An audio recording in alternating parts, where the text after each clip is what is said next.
Welcome to Mineral Talks Live, the monthly live mineral webinar that brings you in-depth and in-person interviews with mineral people from around the world. Mineral Talks Live is brought to you by a joint effort among the Mineralogical and Geological Museum at Harvard University, the SMMP, and Blue Cap Productions. Tune in on the first Wednesday of every month and stay connected to your mineral world. Now, broadcasting live from beautiful Honolulu, Hawaii, the land of aloha, ukuleles, and shakas, this is Mineral Talks Live.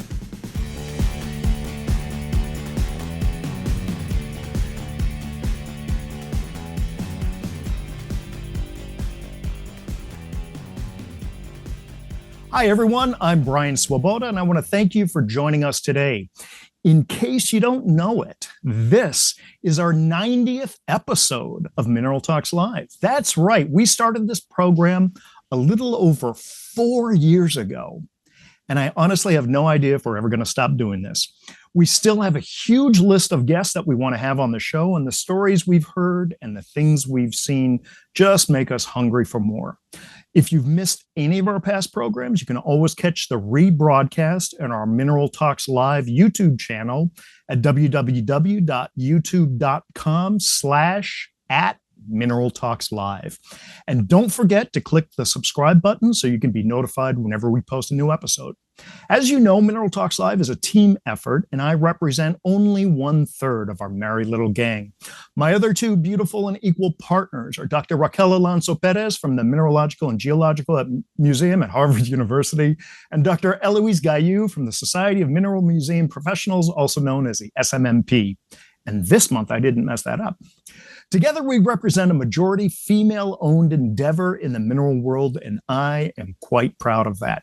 For those of you tuning in for the first time, Mineral Talks Live is a monthly mineral talk show that airs live on the first Wednesday of every month.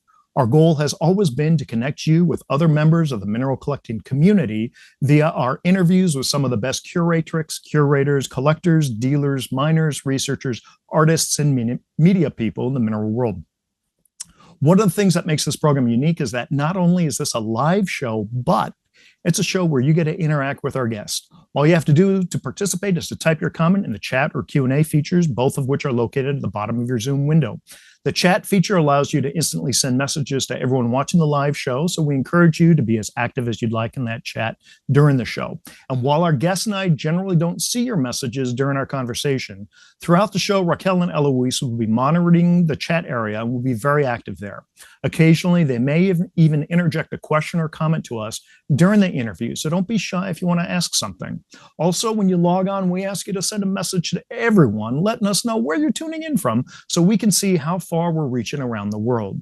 If you happen to have a question directly for our guest, or maybe it's a bit more detailed or needs a bit of a longer answer, go ahead and use the Q&A feature and we'll get to those questions at the end of the show.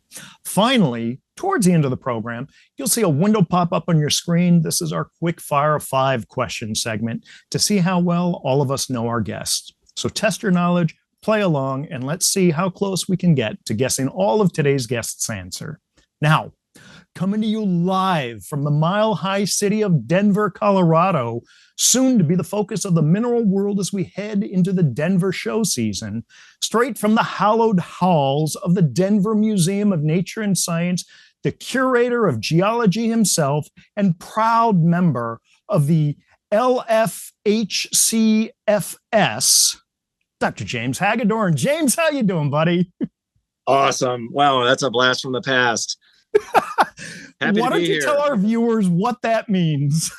Oh boy. Well, if you dig deep on the internet, you can find anything. I used to have long hair. I had big old lengthy locks that went down the back. And, a lot of folks in grad school and at times in their lives, you either got to cut the locks because you lose the hair or you got to cut the locks because you get the job. And sometimes it's somewhere in between. So in my case, I decided never to really cut the locks. So I had long hair for about 30 years and enjoyed it. And some people appreciated it. So there was a little club of people in science, and I don't remember the exact acronym. You probably have it, Brian, but maybe you can recall it. It's Luxuriant Flowing Hair Club for Scientists. Yes, and there were a number of us that had that. And anyways, anyone can be a member. You just have to have the hair, real or not, right? And you have to be proud of it. You have to wear it with pride and be very excited about it. Yep. All good times. Well, if you know me and you've seen me in the last 2 years, we all changed over the pandemic a little. And one of my daughters and I decided to get mohawks.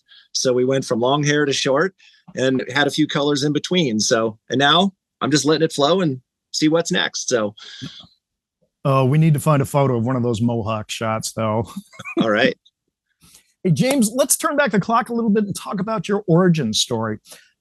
I want to know how you first got involved in minerals and geology, because you're not really a mineralogist, you're more of a geologist. But what was the catalyst that started you down this road? Boy, I think serendipity and luck, to be honest. Okay. I went to college, didn't know what the heck I wanted to do. You had to take a bunch of different classes, and then they had to take 2 science classes with labs. And I'd never heard of geology, and I'd never heard of environmental science. And I had a roommate that had taken one in college, and I said, well, I'll give those a go. And they were amazing. And I remember in the geology class, the professor was, and he had crazy hair too, incidentally. But when he was teaching hydrogeology, he brought in a dowsing rod just to make a point. He would do all sorts of things with props. His name was Bob Giegengak, and he passed away recently, or Gieg as we knew him. But I remember in lab, he went out and picked up one of these beautiful blue crystals, and at the time I didn't know it was a kyanite. And he got out a penknife, and right in front of us, he just scratched the dang thing. And we're all, aghast, going, I can't believe this professor is just ruining this beautiful mineral specimen. And then he went and tried to scratch the other way, and it didn't scratch. Right. And so all of a sudden that got you curious. Right. And I remember in lab, people were taking minerals and putting acid on them, and they bubbled. And so that was interesting. And, I don't know, there were so many things about geology that seemed unusual and like a puzzle, but then also parts of it that seemed really practical and useful. So I just kept taking those classes, and fast forward a few years, and I've been doing geology ever since. So yeah, that's my very brief origin story. And that was just serendipity. I love it because usually our stories start with a story of discovery. Oh, I found this kind of rock in my driveway, or I was traveling with my family cross country and we stopped and there was a rock shop. And then that discovery turns to passion.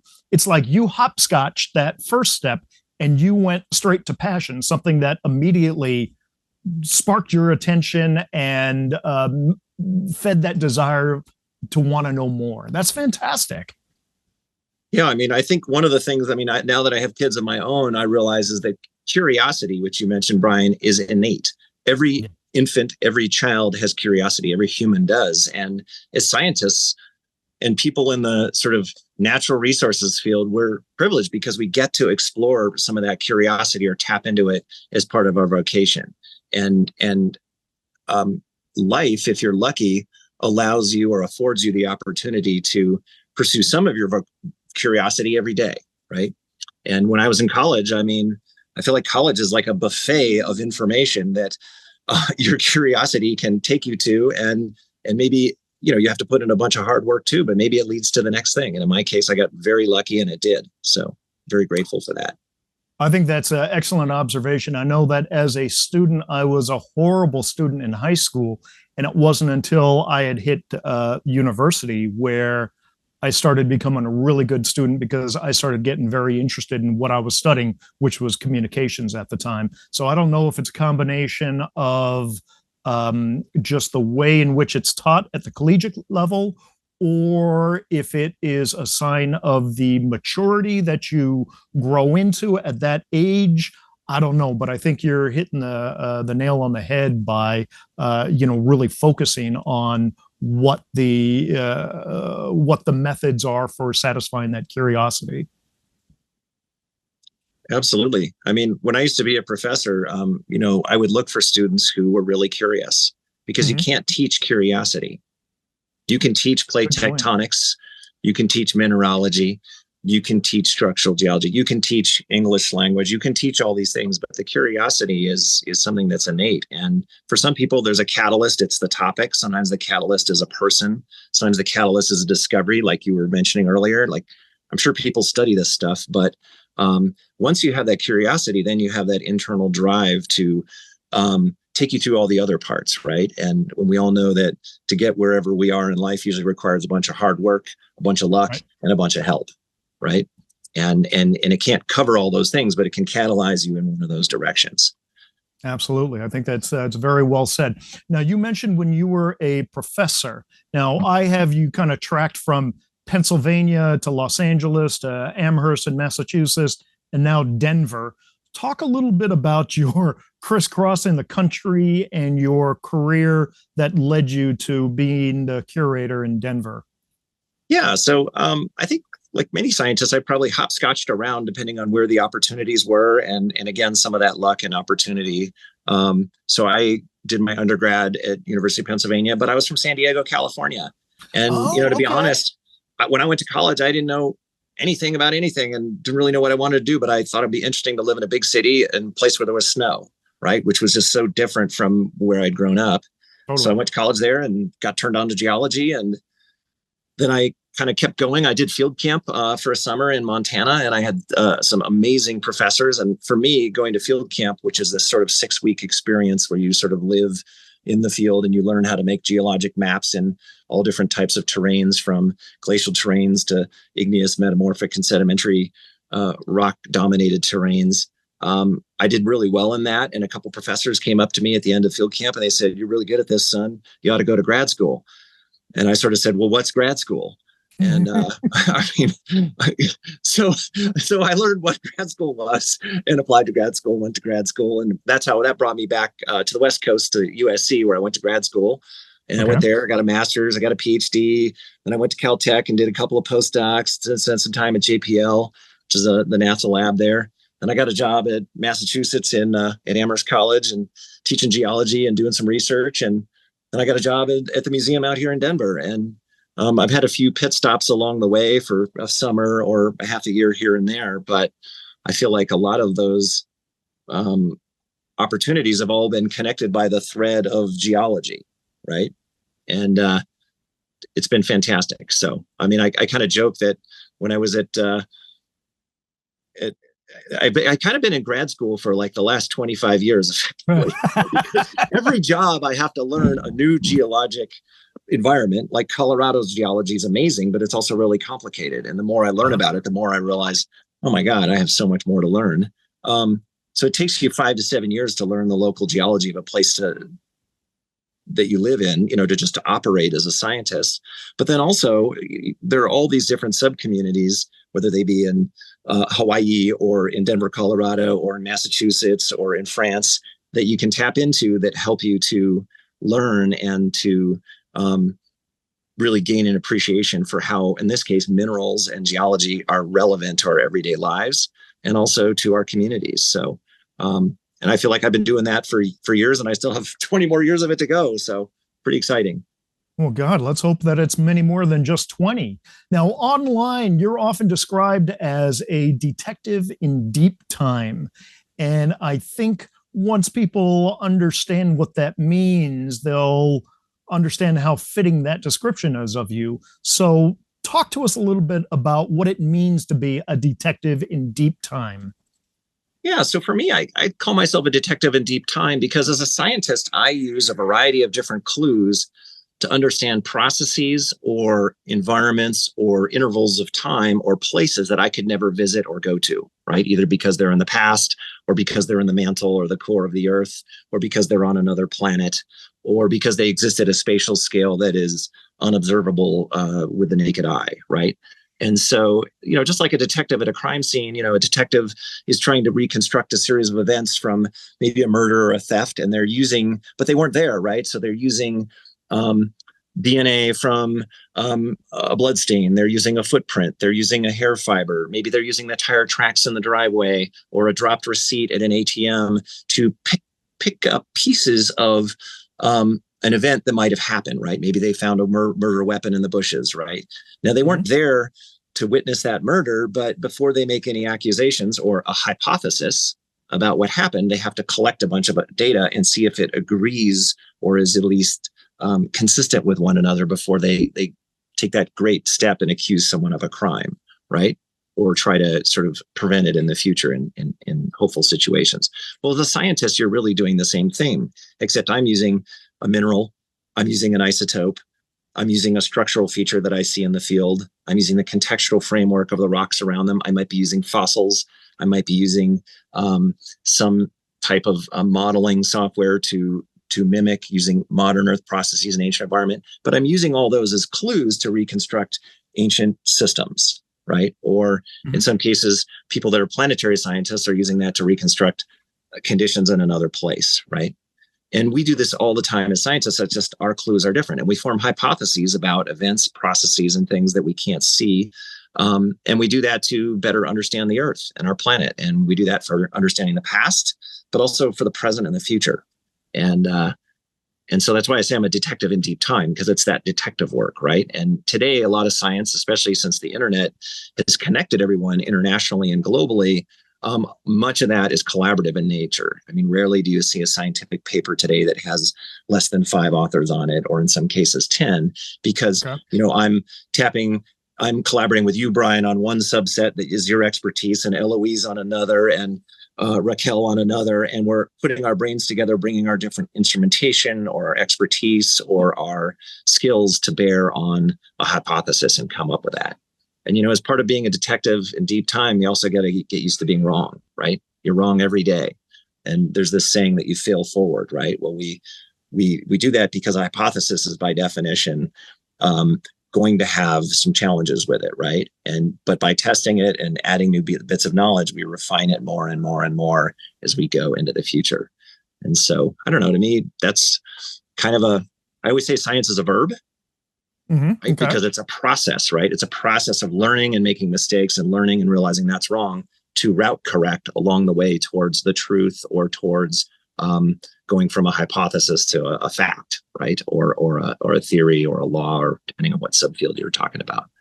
So now I read online that you were involved, and I'm going to ask you for a little detail on this, in a research project where you were looking at these organisms that prior to your involvement, it was believed that they were the prime predators of the trilobites. And correct me if I'm summarizing this incorrectly. And then you had examined it, and you had created you had mentioned 3D modeling, and you realized that the mouth of this creature could in no way bite through the exoskeleton of a trilobite, and it kind of changed our complete understanding of this organism. Can you kind of fill in the gaps real briefly of what I'm talking about there? Sure. Yeah. There's this iconic large fossil from the Cambrian period known as Anomalocaris, which sort of means anomalous shrimp. And, it could be up to 1 meter in size, which, by dinosaur standards is tiny. They'd step on those, right? They wouldn't even feel it. But they're thought to go around munching on trilobites, which are sort of like the cockroaches of this ancient seas.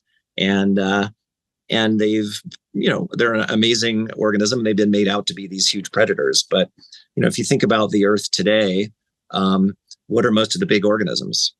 Are they predators, or are they giant herbivores, right? Are they creatures that are, chowing on grass or leaves or eating small plankton out of the ocean? It's usually the latter.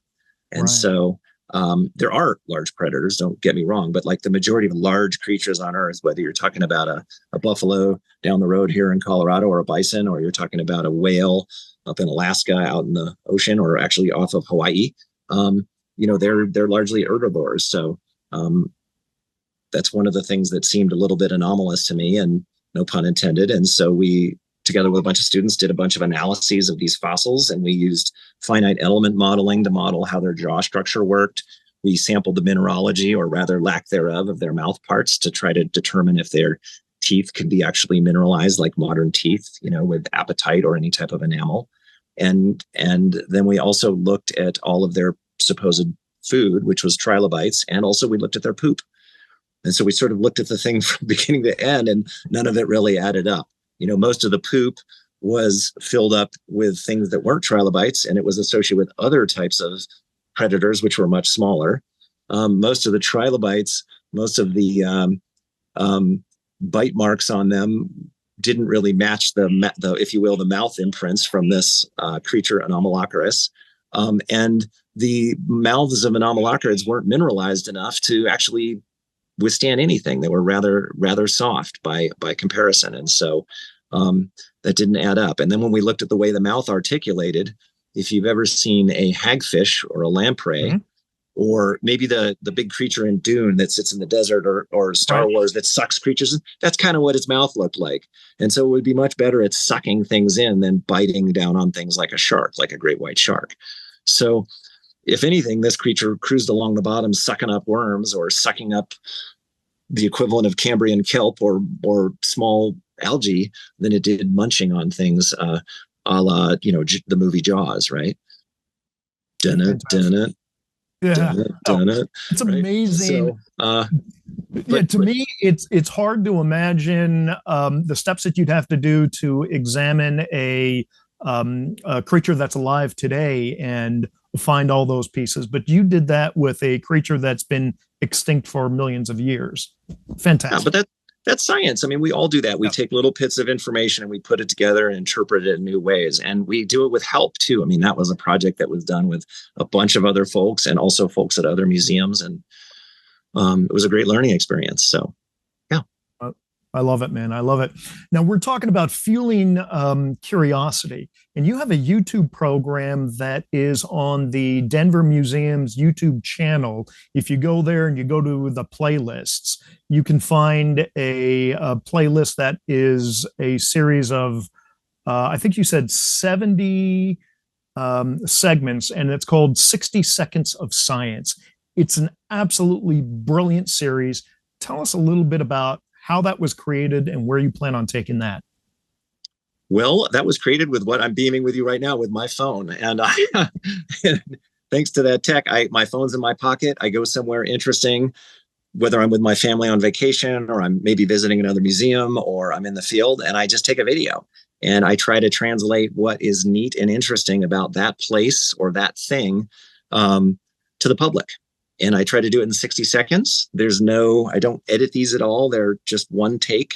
There's no cameraman and sound person or script. They're sort of impromptu bits. And they're the same kind of things I might tell my kids, or I might tell my neighbors, or if I'm giving a tour at the museum, I might say, like, why is this, mineral useful? Or why is this particular, type of rock useful?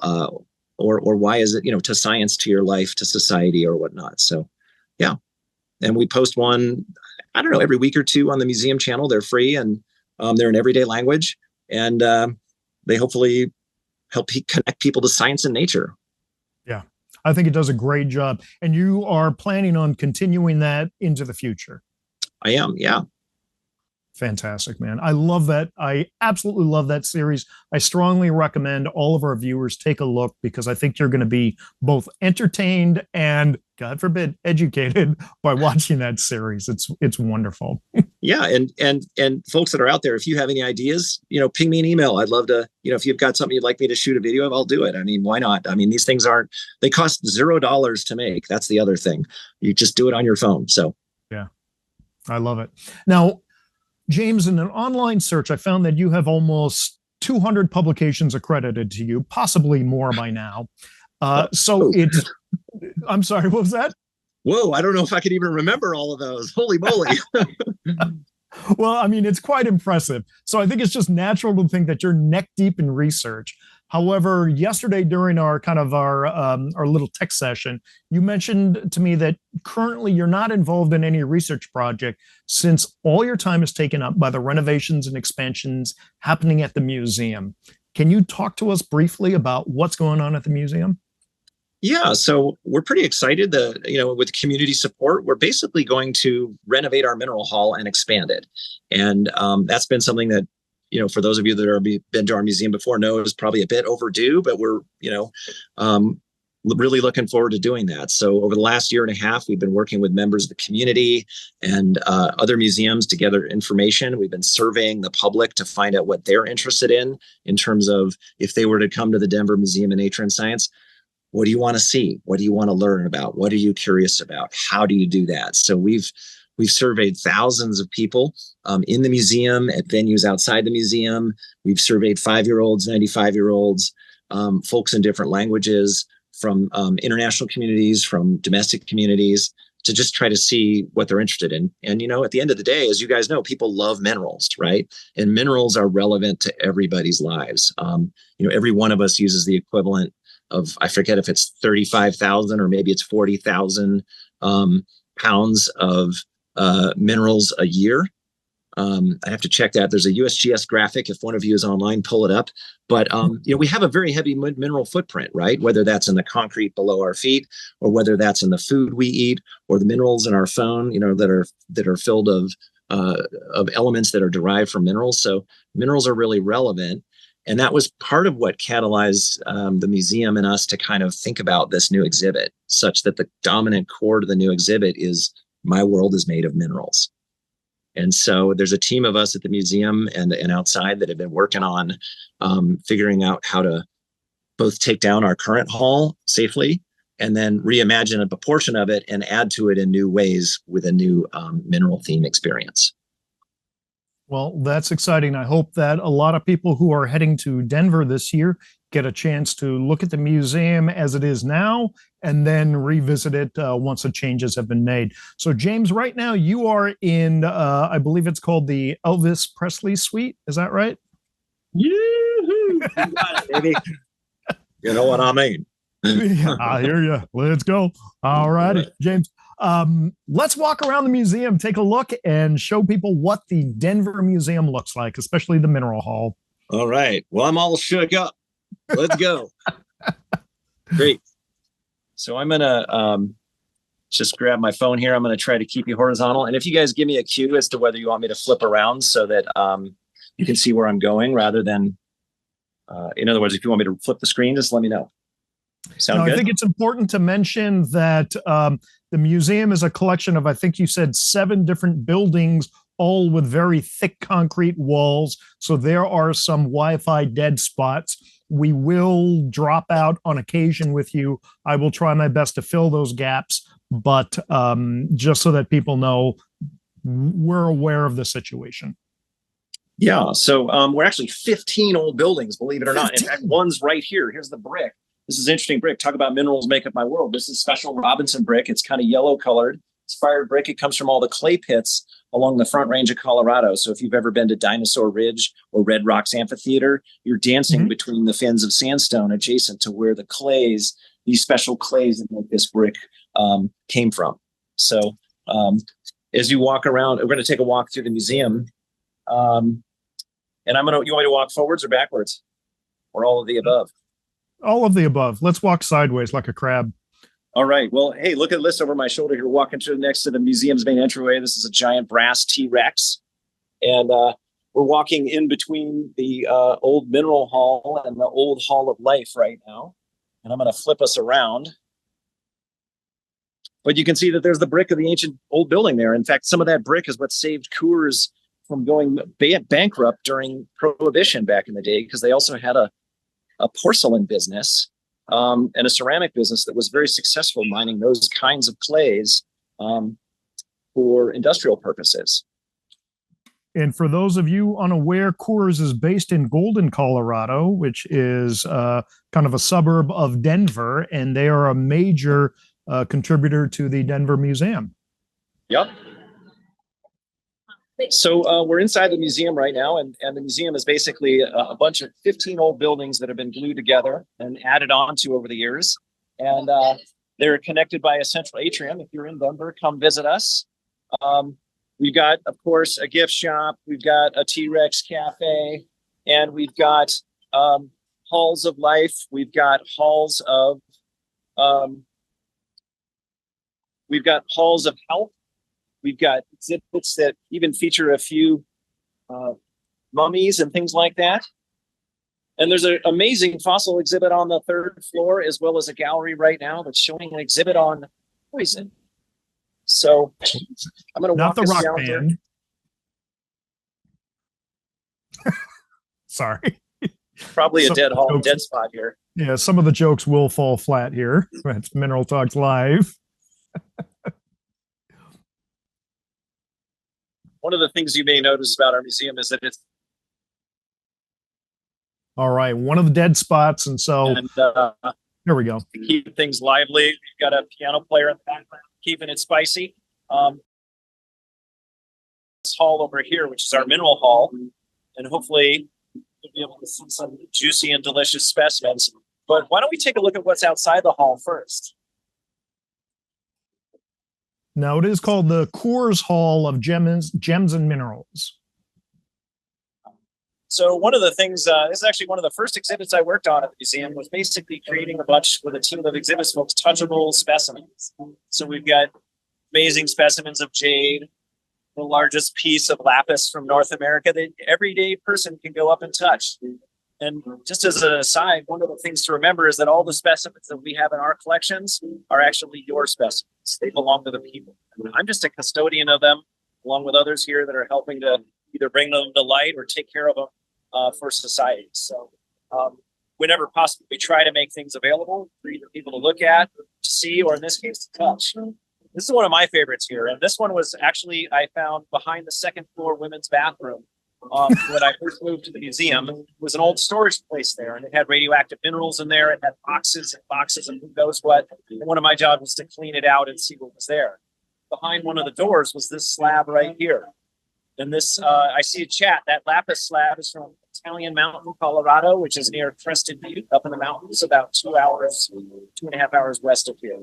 But this slab right here, we call the root beer float slab, and it's actually a slab of the bottom of a speleothem-dominated cave, and you can see why it looks like a root beer float, right? And this specimen's been out for a while now, but this was probably collected over 100 years ago, probably down near what's called Cave of the Winds, which is about an hour south of Denver, just west of Colorado Springs. So we've got a couple of school groups coming in right now, so I'm going to sneak into the hall if that's okay. Yep. I presume you can hear me. I can barely hear you, but get a little quieter in here. We get a ton of school groups here at the museum, and one of the things that I don't know if you knew, but all school groups come to the museum for free. So we have hundreds of thousands of school group kids come to the museum every year, either for tours or to view the collections or to journey through the exhibits or to do school activities. And there's even a bus fuel fund that's supported by donors that will help some of those kids actually get the buses together to get the transportation to come to the center. So it's kind of a cool thing. How do you feel about me flipping you around right now, Brian? Yeah, let's go ahead and let's do that. Okay, I'm going to flip you around. Give me just a sec. There we go. So here we are in this long corridor, and I'm going to walk you down this corridor here. This was a temporary entrance. This is actually the second entrance to the Mineral Hall after it was constructed, and it's been temporary for about 35 years now. And it's basically designed to look like a mine shaft, right? Going down and at it, basically. The end of this tunnel here is kind of an iconic display from our collections. This is known as the Crystal Grotto. And Jack Murphy and others very carefully recreated this after it had been boxed up after World War II and literally glued this speleothem-like cave or grotto to the walls of the old building. And what you may not realize here when you come in the hall, there's a little secret, is that this is actually a window from one of the old buildings. And that's behind that is a whole nother building. But this is an amazing bit of sleight of hand here. This room looks very deep, but through the usage of mirrors and dark spaces and reflections, this is a recreation of what the El Potosi mine down in Mexico might have looked like back in the day. That's super. So Brian, am I still coming in okay on Wi-Fi? You are still coming in okay. Let's head over to the left there. Now, viewers, be aware, this is one of the dead spots. So if we lose James, I've got a video and I'll walk people through the video. But James, let's go ahead and let's give it a shot and let's see how we do. Okay, so we're going to walk into another iconic component of our exhibit. And this is a recreated mine that is supposed to resemble the Sweet Home mine, which is an old silver mine in Colorado from which later on, fantastic specimens of rhodochrosite, including this one here, the Alma King, comes from. And you know, one of the things I wanted to know as a curator here when I first got here is if that were a piece of candy, and I know this is probably one of the secret questions, what flavor would it taste like? Would it be watermelon, cherry, raspberry, or something else? Oh, that should have been one of the poll questions. That should have been a poll question. So anyway, and that Alma King is one of the 3 finest specimens that have ever come out of the Sweet Home mine. And it's the largest of the 3, and it's absolutely spectacular. It was on display at the Hard Rock Summit 3 years ago. Yeah. Along with the 2 other pieces, the Alma Rose, which is at the Rice Museum, and the Alma Queen, formerly the Bancroft rhodochrosite, at the Houston Museum. Yeah, so in this exhibit, we've got a fantastic specimen on display. We've got some touchable samples of silver ore. We've got a video showing the collection of it and pulling it out as Brian Lee's pulled it out of the pocket. And what we're about to go in now is a replica of what that mine might have looked like. And it's actually modeled after the Edgar mine, which is an experimental mine owned by the Colorado School of Mines. But as we come in here, you can see that we've got recreated fissures and seams, all pockets of rhodochrosite and other minerals studding the walls. As we walk through this dark cave-like space, you hear dripping and sacred. We've lost the video, so I'm going to go to my video here. And what we just saw there was this little fissure, which you now see in the middle of the screen. And that really kind of shows you how thin these fissures are within which the rhodochrosites form. They're not these huge pockets. They are very, very narrow, I'd say maybe 4 to 5 inch gaps within which all of these rhodochrosites form. And so we go past that a little bit and then pan to the right. And here they've got this fantastic display. They call this the rhodochrosite wall. And so it shows what one of the foot walls might have looked like in the Sweet Home mine, covered with little pieces of rhodochrosite like that. And just absolutely fantastic. And all of that is on public display. I think this is the only one that it looks like we've got James back. James, confirm that rhodochrosite wall, I think that's the only one like that in existence on exhibit. Is that correct? That I know of, yeah. It's a fantastic piece, and kudos to the Collector's Edge and all of the folks over there that recreated that. That was a piece of work. I can try to go in and show it to you, but I think we might hit a Wi-Fi dead spot.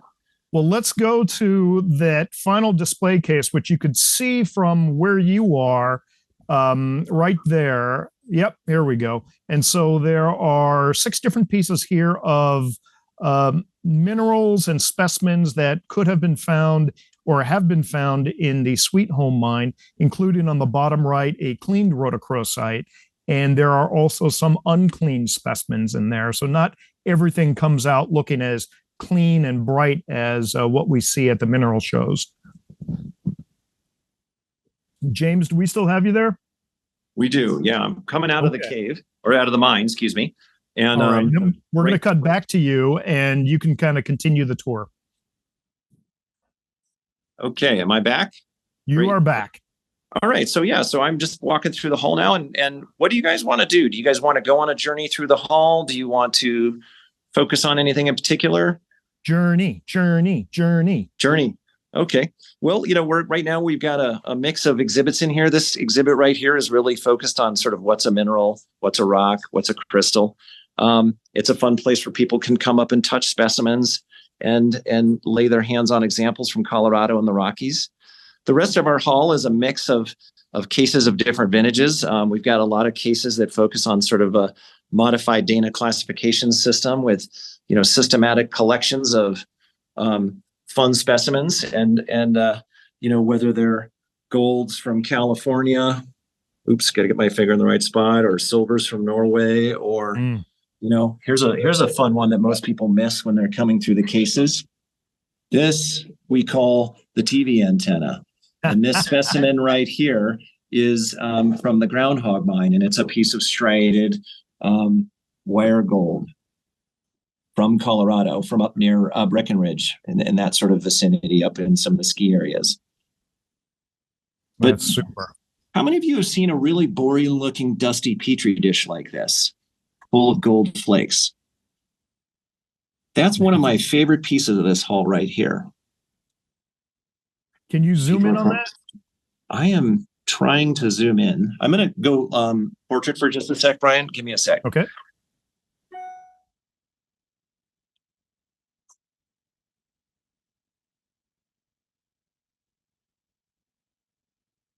I cannot zoom in anymore right now. Okay. All right, that's good then. But that's as close as I can get to the glass. And the reason that's relevant is because those are gold flakes collected from Cherry Creek, Colorado, which is in Denver. That's right near downtown. And it was this of gold flakes like that from that exact spot, almost about 150 years ago that led to the gold rush in Colorado and the formation of Denver as the capital, because the area near Cherry Creek had both gold, it had water, it had arable land, and a means of transportation across the West. So although that's really a sort of Western colonization story, part of Colorado's original history and in fact, Denver's growth really was due to the discovery of small flakes of gold like that just there. And at that time, there's no geologic map, so miners didn't know, oh yeah, that's coming from X or Y deposits. So they literally had to follow the gold up the creeks and into the mountains to figure out where it was coming from. Now, James, the Colorado Gold Rush was about a decade after the California Gold Rush. Is that correct? Yep. Okay. It depends on when you count it, but it really started, 1859 and then moving on. And, Okay. Colorado became a state until I think 1876. That's why it's called the Centennial State, because we became a state about 100 years after the nationhood. So, yeah. Well, that's interesting. Not a lot of people realize that the California Gold Rush, California wasn't even part of the U.S. back then. Exactly. And what was there? 1849? That's right. Mm-hmm. Yeah, yep. 40, I think, was the term. Part of Mexico. Yep. So that was 49ers, the 49ers. But, the expression here in Colorado, sorry, I'm going to flip us back, was the expression here in Colorado was Pikes Peak or bust, right? Yeah. Mm-hmm. See that trains coming west, because Pikes Peak was an iconic mountain range that folks could reach or see from quite a distance. So. Fantastic. There's a lot of great history in Colorado. Someone should make a film on the minerals of Colorado. Yeah, well, maybe they start with a book, Minerals of Colorado, and then adapt from there, but really include a lot of the personalities of people, because it's pretty amazing. What do you want to see as we go through the haul here? Do you want me to focus on any particular cases or just sort of flip you back around? We were just looking at gold, and I remember yesterday we looked at the gold case there that was really spectacular. Why don't we kind of head over there, and we can kind of, if we see anything en route, then people can comment in the chat section, and maybe we can stop and take a peek. Take a Pikes Peak. That sounds good. Take a Pikes Peak. I love it. Yeah. Bada bing. So Barbara, you are correct that the Detroit City portal has officially been closed, so there is no new material coming out of the Sweet Home mine. Well, and that announcement was made, I think, yesterday online. Okay, so this is a famous specimen here, and to the mineral world, this specimen might not be a spectacular specimen, but this is a big amethyst pocket right here. And this specimen has a bunch of stories about it. But the short version is that this specimen came to the museum, a long time ago, when specimens of this size were not as common. And it was shipped to the museum as I'm told, in a packing crate, and arrived, and people took it apart, and it came from Uruguay. And they thought, oh my gosh, we got to put this on display. And it had a crack and a hole in the back of it. And that hole in the back of it, there was no other piece of rock in there to sort of fit the hole. So I don't really know why they had that hole there, but it did. It wasn't an obvious drill hole. And the folks that bought it said there wasn't a hole when they bought it. So it somehow disappeared along the way. So initially, folks put a piece of cloth in the back of it. But what I'm going to flip you around just so that I can zoom in here. What folks did, here we go. I'm going to come over to this case here, is that over the years, this has become kind of a museum legend. And that in the back of the amethyst pocket, I don't know if you can see in there, is a stuffed prairie dog. And so Bob Reynolds' office was behind this diorama case, as well as other folks over the years. And we've put all sorts of sort of secret items into there to kind of pique visitors' interests, including several wedding rings that were used for, I'd like to say, successful wedding proposals. So that's just a little bit of museum history. Most people don't notice that. Usually there's a little purple cloth in there that covers up that hole, but that flaw, if you will, has been used to great fun and advantage for visitors over the years and for staff. And I know I've done at least hidden wedding rings for at least 3 different couples in there over the years, where they brought their partner to the museum, unbeknownst to them. Hey, let's go to the museum for a day, and walking through the mineral hall, and the proposal occurred right here. So, at the museum, we like to have fun. We hide gnomes in exhibits now and then. Hopefully those things don't detract from people's visitor experience. They don't disrespect minerals, but we took a flaw and made it into fun. So, James, we should have put the Mineral Talks Live logo back there for this interview. We can still do that. In fact, we can go behind there if you want to see it. But anyways, let's work our way over to the gold room. We're walking through a room full of gems right now. These are lots of cases full of rough and cut cases. I'm going to just flip this around because this is on the way to the mineral hall. So we've got examples of lots of different Colorado minerals that have been made into gems, whether it be lazurite, like we saw earlier, or smoky quartz, or fluorite, or aquamarine, or even barite. It's a barite right down here. So Colorado, as you said, has got a very diverse array of minerals that come from it, and they have been made into all sorts of cabochons and faceted gems for the public for, over a century. Now, are all of your gems from Colorado minerals? No, actually. These are 2 cases that really feature those. But for example, we have gems from other parts of the world.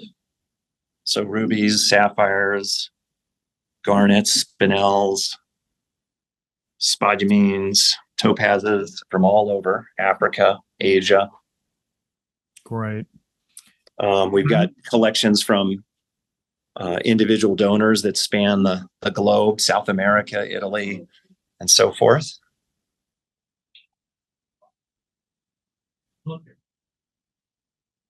Superb. And in the scale of museum collections of gems, ours is very modest. But we because many people might not travel to these places, going to a mineral exhibit is a way to kind of virtually travel the earth, right?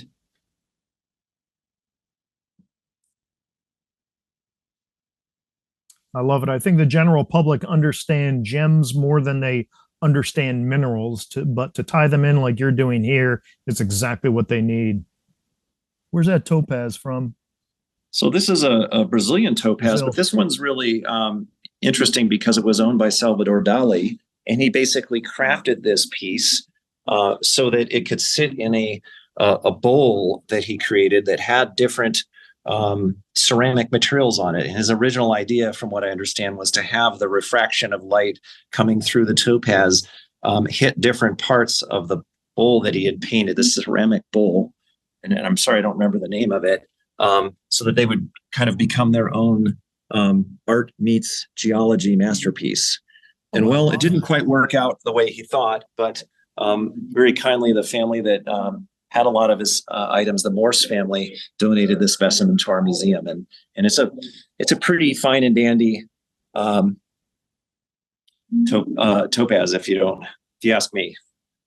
No, I think not a lot of people realize that Salvador Dali had a gem collection, and that is certainly an exceptional piece from that collection that's both historic and beautiful. Yeah, and if you're in Florida, there's a whole museum of Dali's items there that one can go see. So, where in Florida?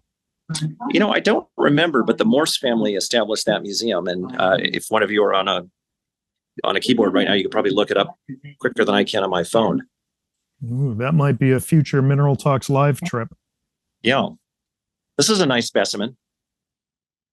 This is a recreated version of if you will, a pocket or a wall of amazing aquamarine, smoky quartz from up near, kind of near Pikes Peak, Colorado, near Mount Antero, which if you've been to Colorado, you know is a little bit farther in the mountains from there. But this is a phenomenal piece. There's a little video over here with Steve Brancato, who found this, as well as Rob Lorda just a few years ago, preparing it and reconstructing it. And Rob is the head of the lab over at Collector's Edge. St. Petersburg, Florida is where we're being told is the Dali Museum.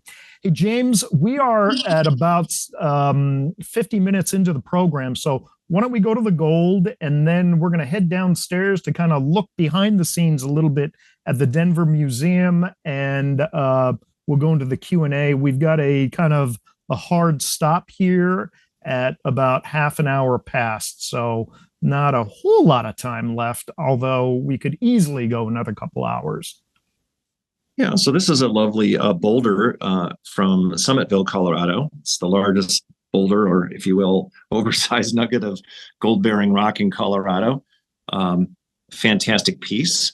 You can actually see the veins right in there, and there's actually some little bit of almost crystalline gold on the top of that, but it was found on a hillside by someone who worked at the mine. Here's another iconic piece from our collections. Colorado gold is known for certain things. This is Tom's baby, and apologies for the reflection, but this is shooting this through two pieces of bulletproof glass. But this is an iconic piece. This is the largest piece of gold from Colorado. And it has a bit of a story behind it. It was sort of buried in a safe at a bank in World War II, and then rediscovered later on in a crate in the basement and put back on display. So just like we've all had our lives disrupted by the pandemic, imagine how much disruption occurred in a global war like that. So right. We've got specimens of silver from Colorado. I mean, like many Rocky Mountain and other towns back in the day of the silver standard, silver is what drove, the building of many roads in Colorado. Like you've probably heard of Aspen, Colorado. Well, Aspen was a silver town. It wasn't a ski town. It was a silver town first. So we've got examples of silver.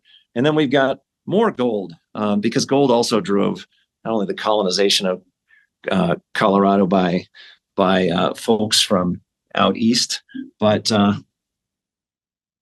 usage of these specimens in all sorts of industrial processes and jewelry. Thankfully, John Campion and others, some of them were interested in the shapes of the gold, and so they dissolved them out of the rock with hydrofluoric acid and the like, and kept some of the pieces. So try to zoom in on my phone. There we go. Some of these pieces look like a swan. Some of these look like a bunch of ribbons tied to one another. Gold is a little bit like clouds, and that people can see giraffes in the clouds and they come up with names for them. Here's a chieftain right here. Here's the Loch Ness Monster, or I've heard that one called a dragon. Oh, I was going to say laughing duck, but yeah. Laughing duck. But there's all sorts of different types of gold in this collection here. This is the Campion collection. This is one of the founding collections of the museum, and it has been on continuous display since the museum was opened. That is such a great, great, great display. Yeah. Something to really be proud of. I mean, fantastic. And, if you come down here, here's a little bit of a behind the scenes. See this little Petri dish here? We call that the schniblets. And those are gold wires. I see someone saying no gold wires. There are plenty of gold wires in here. And these schniblets are what have literally fallen off all of these other pieces over the last 100 years. And what's neat is the case for it is actually the old safe. Super. So this is the old safe that was used to seal this up every night. Today we use modern electronic security standards to safeguard these items for the public. But I love that it's in this old safe. And someone mentioned they wanted to see some gold wires. We've got gold nuggets. Here's a nice one right over here. This is from the groundhog.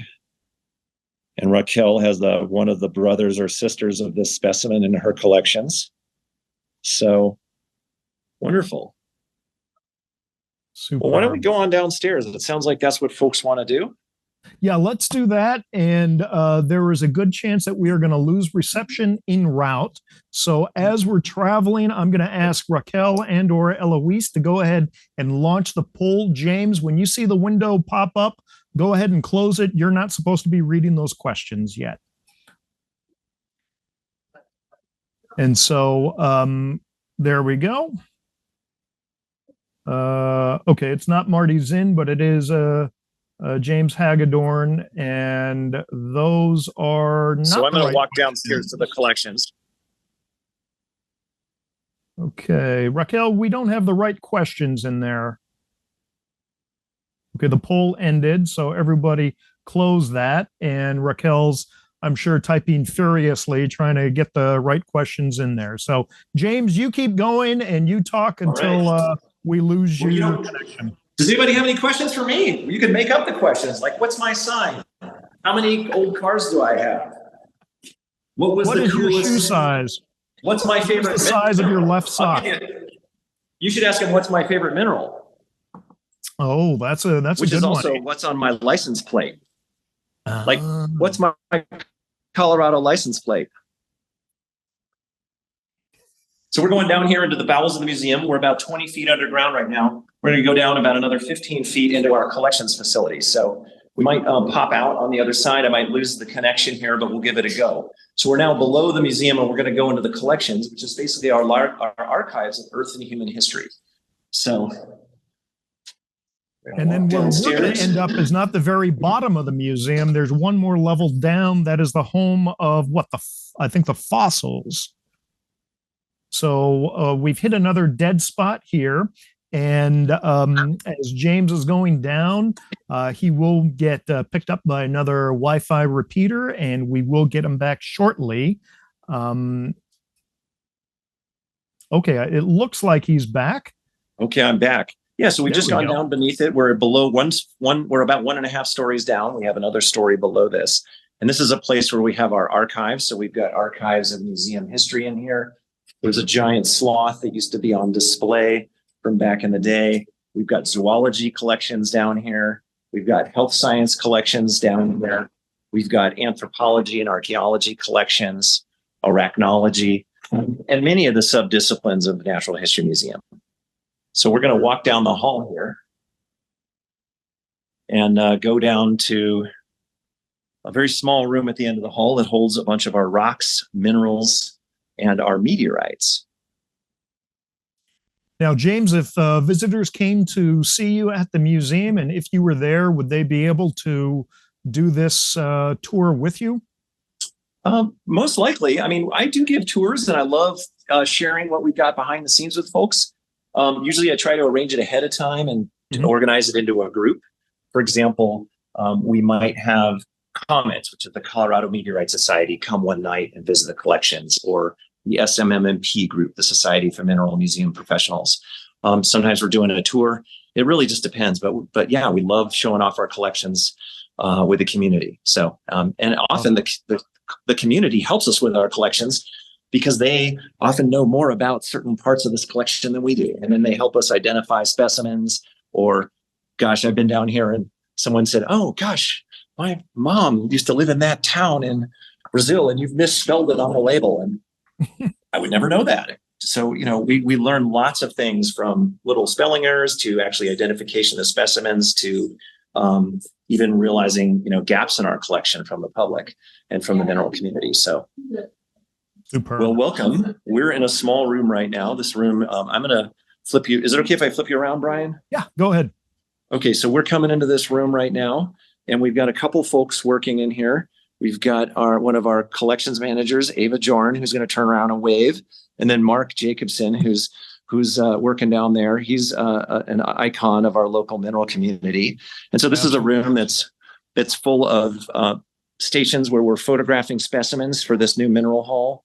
We've got racks of specimens on oversized racks. These are kind of glorified Home Depot racks where we've got specimens that would, you know, essentially collapse a drawer, you know, like there's a 75-pound orpiment and we've got a roughly 60-pound azurite here. So we've built not only these racks, but we've put these on almost like miniature pallets with Teflon skids so that we can slide them back and forth, and that when you set them down, you don't break your finger under it. Right.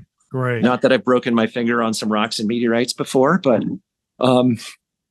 so this room's kind of interesting. Like a lot of modern libraries and museums, we've got specimens arranged in compactorized storage units that you can move.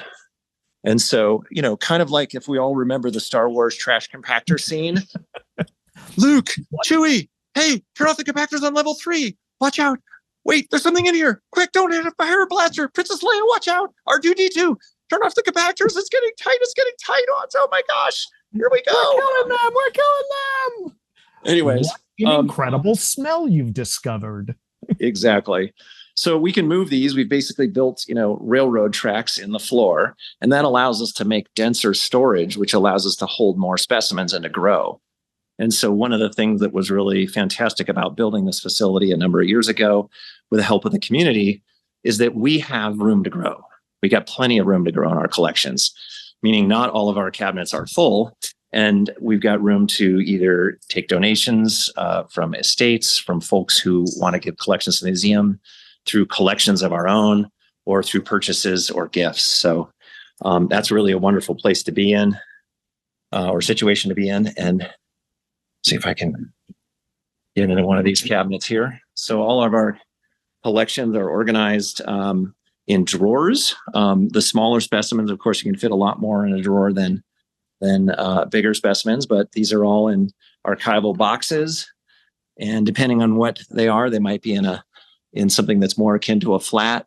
They've got padded sort of archival foam around them with labels. And depending on what cabinet you're in, you'll see different stuff. I just randomly opened up, let's see, this is San Juan County, Colorado, is what was near me right now. We've got some lovely specimens here.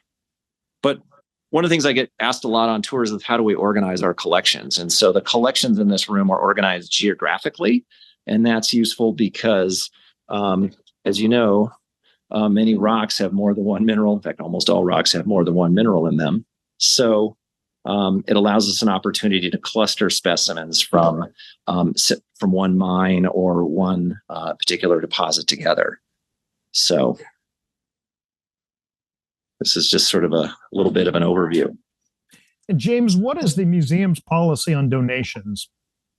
So we love donations. In fact, I'd say the majority of our collections come from donations.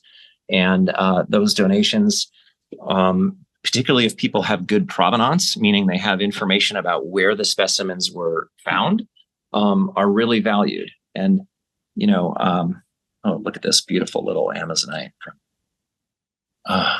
down near Floresanza. Special. Actually, there's a national park there, but it's lovely. Can I flip you around to answer that question? Yeah. I feel like I'm staring into a drawer while trying to answer it. So donations. So we get donations all the time. And to be honest, what often happens is sometimes someone wants to donate one specimen. Go ahead, close that. Yeah. Sometimes folks want to donate a whole collection. So, for example, I've had a number of situations where it was a geologist that retired, or maybe it's the family of the geologist. The geologist has passed away, or the mineral collector, and they want to donate the whole collection. Maybe it's a meteorite collection, a fossil collection, a rock collection, a mineral collection. It could be a mix. And so what we do is we go and look at that collections, and we try to figure out what is going to give this the best legacy. And to be honest, what we oftentimes find is that a lot of people's collections have stuff that we already have, right?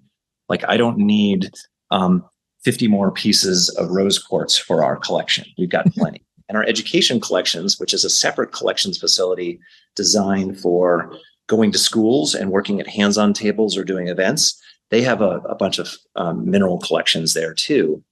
And if both of those collections are full up on rose quartz or aquamarine or pyrite or whatever, what we'll try to do is then think about, well, what are other places that really need some? Is it a school? Is it another smaller museum in Colorado? It might be the Mines Museum. It might be the National Mining Museum and Hall of Fame in Leadville. It might be the Western Museum of Mining and Industry down in Colorado Springs.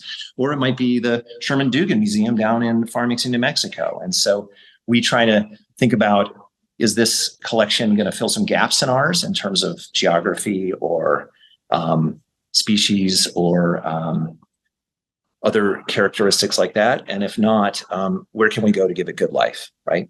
So a lot of collections that we get, we actually end up helping the owners of those collections get them to a bunch of different places. And, anything that doesn't make it into a museum, we typically try to work with local clubs and part of like the Rocky Mountain Federation of Mineral Clubs to distribute those to their members or to use those for supporting those clubs in their educational endeavors. So that's super. I'm very happy to hear that nothing is a lot more than you wanted to know. No, that's great because it reassures people that nothing is wasted. And if a part of a collection or specimens don't fit what you need, there's still a tertiary life for them in the clubs, or nothing is thrown out is basically the message there. Yeah, I mean, to be honest, if you've seen items at many of the clubs in the area here, we always do it anonymously. We always do it with the consent of the donor because we want to honor donor intent. But many of those items were anonymously distributed to give a better life to that collection through clubs. And so we try to do that wherever possible. But, the other thing is we got to be honest. A lot of people have what we call garden rock in their collections, right? Yep. And it's great for decorative purposes. It's great to have on a mantelpiece, but it might not have enough information about it or uniqueness to use for educational purposes or research purposes or even for display purposes, even though it's really cool. So totally understood. Okay, James, one request I'm going to have before we get to the Quickfire 5 section, and I made the same request yesterday. Let's see your Hawaii collection because you have everything organized by state or by locality. And then we're going to go into the Quickfire 5 because we're starting to run low on time. Okay. Do you want to see Hawaiian rocks or Hawaiian minerals or both? Are they in two separate places or are they in separate drawers in the same area? They are in two separate places in this room. Okay. But if you want, we can go up onto the ladder into the Hawaii. Well, of course, all the rocks are made of minerals, so we can go up and check out some Hawaiian rocks. And let's see if I can get into the Hawaiian mineral cabinet while we're down here. Okay. We didn't tell you for this job that you have to have huge muscles, right? Yeah, let's see those guns. Big guns, yeah. No, actually, they just have really good gears in those rolling cabinets, so you can move them with almost 2 fingers. So let's see what we've got in here. This is going to be an exploration. Yesterday, we went into the Hawaiian rocks. We saw some great Pele's here, ahoy, hoy, But in terms of Hawaiian minerals, oh boy. This I've not seen yet, so this is exciting. All right, here we go. I'm going to flip us around in case that's helpful. Maybe not. So wait. So we've got our strength is Colorado. So we've got a few drawers of Connecticut, one of Delaware. Wait, no, half a drawer of Delaware, Georgia, and Hawaii. Are you ready? This is our Hawaii reveal. Wow, I've not seen a collection like that. It's the smallest Hawaiian collection ever. All right, so James. I'm gonna tell you what. I've got a few sulfur pieces that have recently come off the Big Island here that belong to the Keiki Mineral Club. So when I see you in Denver next week, I'm going to actually bring one piece and I'm going to donate it to the museum so that when you open that drawer, at least there will be a piece of yellow in there. Thank you. We would love that. Should I pop up to the igneous rock collection and look at the Hawaiian rocks instead? Yeah, we could do that. And then we're going to go straight into the Quickfire 5. We're 10 minutes past the hour. So actually, James, let's just go straight into the Quickfire 5 right now. Let's do it. Because what we're looking at is lava up there. And I'm not sure if people really understand or appreciate it. So Quickfire 5 segment. These are 5 questions that I'm going to ask you, James. Each question has 2 answers. All of your answers are correct. The viewers have tried to predict how you're going to answer. So you just tell us which of the 2 answers resonates with you most strongly. Okay. Are you ready? Hit me. Okay. Question number 1, more interesting environment, forest or marine? Oh man, that's a tough one. Boy, I'm going to go These with are forest. really wow. I don't know. Okay, I'm so torn. I feel like the totally. California to me says marine. Yeah, no, I was predicting that you were going to go with marine, Yeah. but this is why this is so fascinating. So I'm going to go with forest, and here's why. So my favorite smell on earth is the smell of ponderosa pines, which is this butterscotch smell that their bark exudes. And I was just up in the mountains last weekend with my family camping, glamping really, and Right. we got to smell that every morning. And it was moist and cool and just fantastic. And who doesn't love hugging a tree? Totally, totally. I'm Yeah. with you, man. Okay, very cool. Question number 2: preferred activity, rock climbing or hacky sack? Oh, hacky sack in a second. Absolutely. In fact, I have a hacky sack down here. You have it on you right now? I think it's over in the collections cabinet near the archival supplies. Okay, so what's your top time? Oh, at this age or ever? Ever. Not long enough. How'd that? Fair enough. Fair enough. Okay, question number 3. And remember, these questions aren't easy. Favorite shout: fight back or fight on? Oh my God. Fight back. Back, really? Fight back. Yeah. Okay, all right. Or walk Question. away, right? Walk away is probably the right answer. Well, I figured fight on because of the USC association, but hey, it's see again. I So don't for even know the me, answers. fight back means stand up for what you believe in, stand up for what's right, do make the right choice. My dad once told me something that's always stuck with me. And he said, the most important conversations to have are the ones that make you feel the most uncomfortable. Yeah. Yeah. Good. And point. That's something that is true again. And that you talk about fighting, but like sometimes it's better to have a conversation about it than have the fight. Right. Because I totally agree. I'm a complete a new ground and a new place, and it makes you feel uncomfortable, and you might be all emotional and mad, and we all get that way. But that's why I say fight back, is sort of stand up and address the issue. So I love it, man. Good for you. Good for you. See, these questions reveal more about our guests than anything else. Okay, number 4, favorite exploration: Pikes Peak or Grand Canyon? Oh, Grand Canyon in a second. Yeah. Absolutely. I love the Grand Canyon. One of the deepest holes on earth, every kind of geology in there. And outside of the Middle East, it's a place where almost all the rocks are just completely laid bare. Fantastic. Yeah. And you've got a lot of great 60 Seconds of Science episodes in the Grand Canyon. So again, people, check those out. And I've been down to the Grand Canyon doing research for many of the last 15 years. And thanks to colleagues and their help with that, it's been a fantastic learning experience. So what a great natural laboratory. And what I seven love, wonders of the world. Yeah, what I love is that you never lose your passion for it. You never lose your sense of awe in being in the canyon. I mean, it's absolutely wonderful. And you have a Grand Canyon in Hawaii too, right? Yeah, on Kauai. Right? There's the Grand Canyon of the Pacific, which is, let's see if I remember the name of it. Waimea Canyon, is that right? That's right. It's an incredibly deep canyon. It's heavily vegetated, and it is also a geologic paradise if any of the viewers out there have a chance to get to Hawaii. Yeah, and if no one's ever seen it, once you see pictures of it, immediately you'll recognize it because it's been well documented, and equally as stunning if the weather is clear. Many times you go up there and you can't see anything because of the ocean mist. Okay, final quickfire 5. And James, this is perhaps the toughest one. Most fulfilling downtime: a cold Coors or a Stella? Oh, I'm going to go with the Stella. You better go with a Stella. Yeah. I have a daughter named Stella too, so I know that's the source of the question. Absolutely.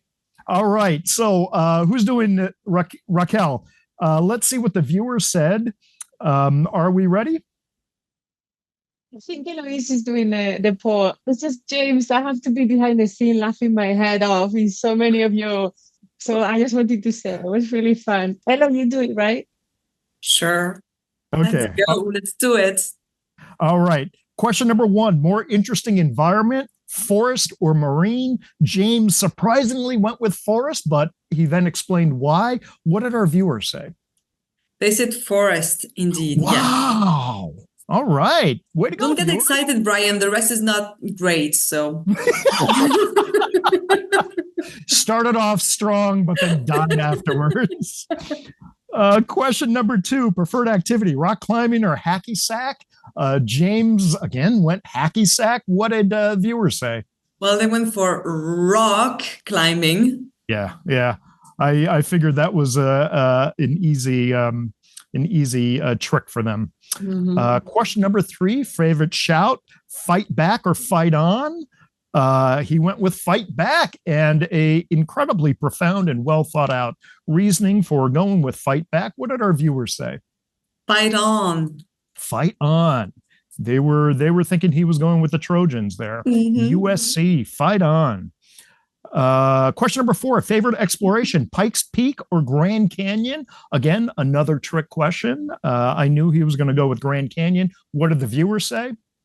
No, they went for Pikes Peak, indeed. Yeah, no, the rest is completely off. We have to redo that like all over again.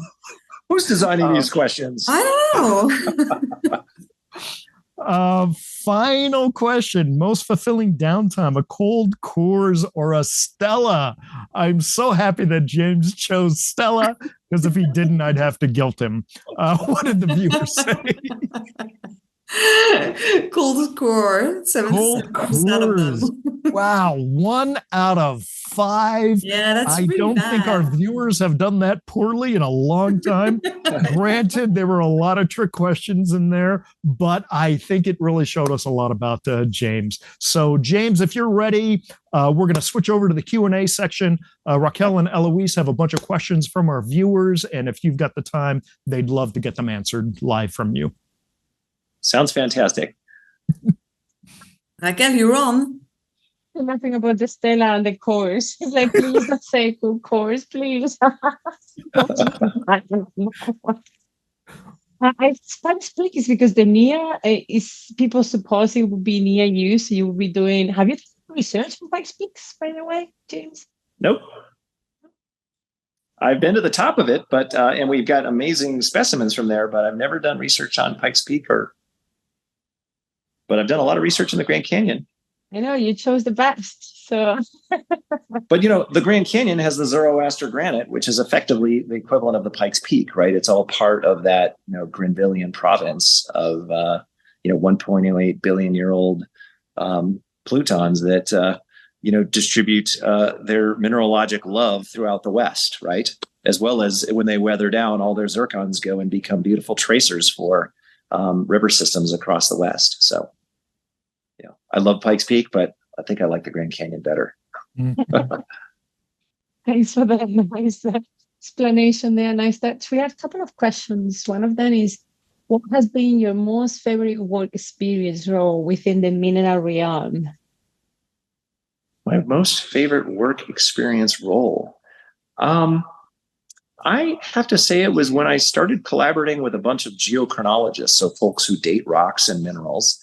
And I went up to Boise State to go look at Mark Schmitz's isotope geology laboratory and learn how they basically, and the mineral that is of most of interest to me from that lab is zircon, and how they basically are able to extract information about deep earth and deep time from those minerals, whether they're looking at the chemistry of fluid, mineral, or gaseous inclusions in them, or whether they're using them like a clock to date them using different radioactive isotopes. So in terms of work experiences and the recent ones, that was something that really helped in some ways pivot my career to learning about a whole nother subfield of geology that's super useful for being a detective in deep time. Wow, very cool. Thank you. We have another one by Rachel.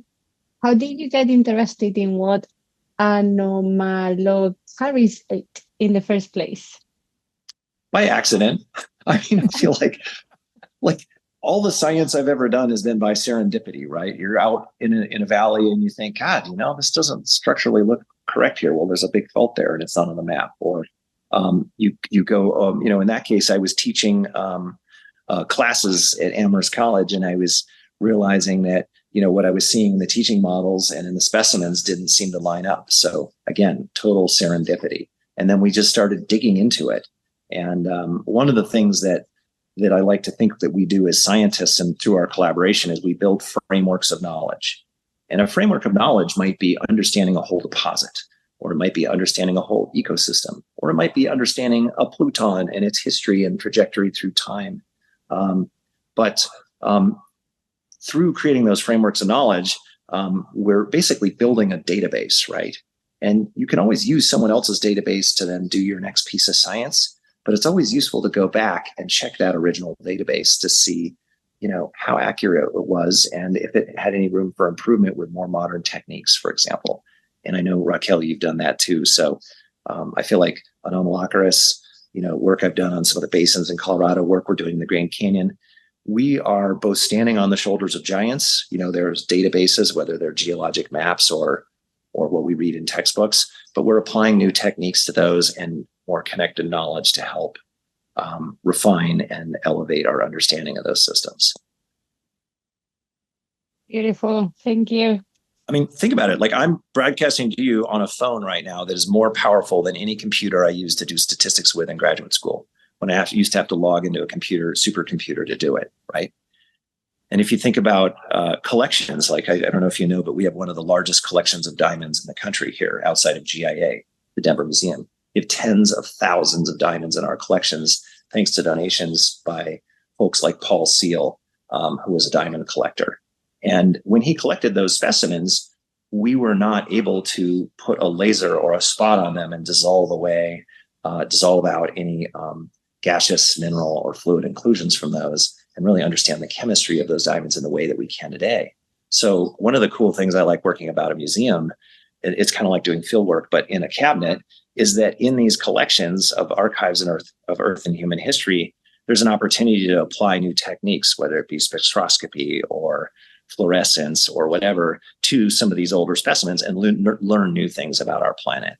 And one of the things I love is that in the zoology collections, people are looking at ancient mounts and skins and shells, not for their morphology, but they're looking for relics of their DNA and parasites and other things like that weren't visible to the naked eye back when those specimens were collected 100 years ago. And we're doing the same thing in the mineral world here with all sorts of analytical techniques. So I don't know, it makes it fun at a museum because you feel like you're part of that train of evolution of the science. It's amazing. One thing I still don't get is how can you love fossils as much as you love minerals? Well, I love them all. I love slicken lines a lot too. I feel like it's all interesting. I don't know how much time you spend in a core lab, but cores are phenomenal. I mean, they are basically like taking blood samples from deep Earth, right? And here in Denver, we have the USGS's National Core Laboratory. And when you walk in there, it's like walking into a Willy Wonka's chocolate factory. There's every kind of rock from every kind of environment, from every kind of age. So to me, those are all the tools we use as detectives for figuring out our planet. So amazing. Thank you. Oh, Thank you so and much. Raquel, by the way, almost all fossils are made out of minerals. Right? Nicely recovered. Some people like Bob, they say he loves his minerals and his rock on his fossils. So I know there are some people that do that cross-boundary, not that many. And I don't think within Eloise and I, Brian, we are that kind of cup of tea, but I love it. I love it. Brian, no more questions from this side. No more questions. All right. James, I want to thank you so much. Absolutely fantastic interview. I'm already seeing feedback and I'm getting emails from people appreciating so much this interview. It's great to let people get to know you and to see the museum. If all of you or any of you viewers are heading to the Denver show, make sure to take at least half a day and go visit the museum and try to find James out on the floor of the Hard Rock Summit. He's going to be there. He's going to have a exhibit that he's put it in. What mineral oddities? Is that what we're doing? Yep. Mineral oddities, strange things from the collections from down here in the vault. Fantastic. And James, I love having you on this program. You are the chronological Sherlock Holmes who just exudes knowledge and passion, and it is so refreshing. It's great to have people like you in the field. So well, thank you so much, and thanks everyone for help too, because this takes a village to do this, and we owe a lot of this, and I owe a lot of everything we do here to the community. Absolutely. And I love your humility and your willingness to acknowledge that and spread that message that we only work well as a community. And that's a very important message. No man is an island, but goddamn, James Hagadorn sure seems like one. All right, all you viewers, thank you for tuning in. Tune in again 1 month from now, the first Wednesday of October. We're going to have another fantastic interview for you right here on Mineral Talks Live. Until then, remember, fight back in peace, embrace the aloha spirit, and have a great month. Take care. Mahalo.